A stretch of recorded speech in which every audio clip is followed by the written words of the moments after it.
We all know the story, right? It's one of the most pivotal moments in history. It's 312 AD, and the Roman general Constantine is about to fight for control of the entire empire.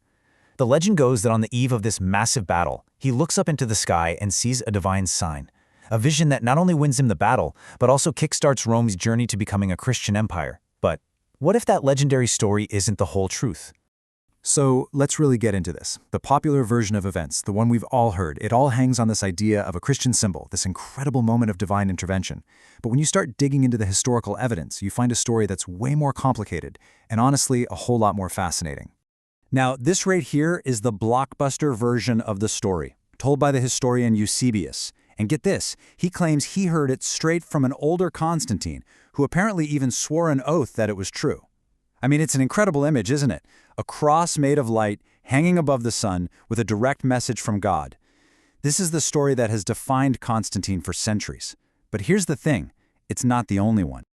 Okay, so let's start by taking a closer look at the official accounts of this world-changing vision. Because the moment you put them side by side, the whole narrative starts to get a little, well, shaky. And here we go, our first major snag. We have two main sources, writing just a few years apart, and they tell completely different stories. First up is Lactantius.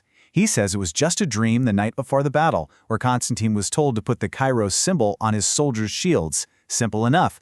But then Eusebius comes along later with that much more dramatic daytime vision of a cross of light above the sun, which was then explained in a dream.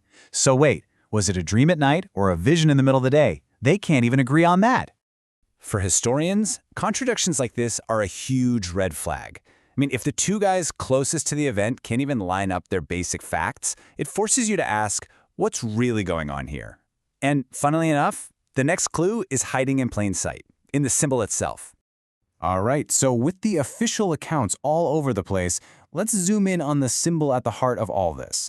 We need to talk about the so-called Christian symbol, the Chi-Rho, because it turns out it has a pretty long and complicated history of its own. And this is a really critical point. The Chi-Rho, the very symbol Constantine supposedly saw in his divine vision, was not exclusively Christian, not even close. In fact, it had been used for a long time in the pagan world. For instance, way back in the 3rd century BC, the Egyptian pharaoh Ptolemy III was stamping the Chi-Rho on his coins, and it was often right next to an eagle, a symbol of the pagan god Zeus. On top of that, ancient scribes used it all the time as a kind of shorthand. It was an abbreviation for the Greek word Christon, which just means good or excellent, used to mark a particularly good passage in a text. So for a Roman in the 4th century, seeing the symbol wouldn't automatically scream Christ. Okay, so if the vision stories don't match, and the famous symbol isn't even uniquely Christian, where does that leave us? Well, maybe we've been looking in the wrong place. Let's shift our focus to another huge piece of this puzzle, the actual men who won the battle for Constantine. Who were they? You see, Constantine's army wasn't just filled with traditional Roman legionaries. His absolute best troops, his most elite, battle-hardened units, were the auxilia. These guys were recruited from tribes outside the empire, mostly Germanic and Celtic peoples, and they had a reputation for being the most ferocious warriors in the entire Roman military. And in Constantine's army, the most celebrated of these auxiliary units were the cornuti, which literally means the horned ones. These warriors came from northern Europe, and they were Constantine's personal shock troops. They were the ones who would lead the charge at the Milvian Bridge. Now you're going to want to remember that name, the cornuti, because they are central to this whole mystery. And here's the proof, carved in stone on the Arch of Constantine itself, the monument built to celebrate this very victory. Just look at this guy. Look at that horned helmet. Those aren't Roman. That is a clear sign of this soldier's foreign, so-called barbarian origins. This is a member of the cornuti, immortalized in stone for their crucial role in Constantine's rise to power. So now let's put it all together. We have conflicting stories about the vision. We have a supposedly Christian symbol that isn't really Christian at all. And we have an army whose best fighters were elite Germanic warriors. So what happens when we take a really close look at the symbols that were on their shields? Whoa, okay, just take a look at this.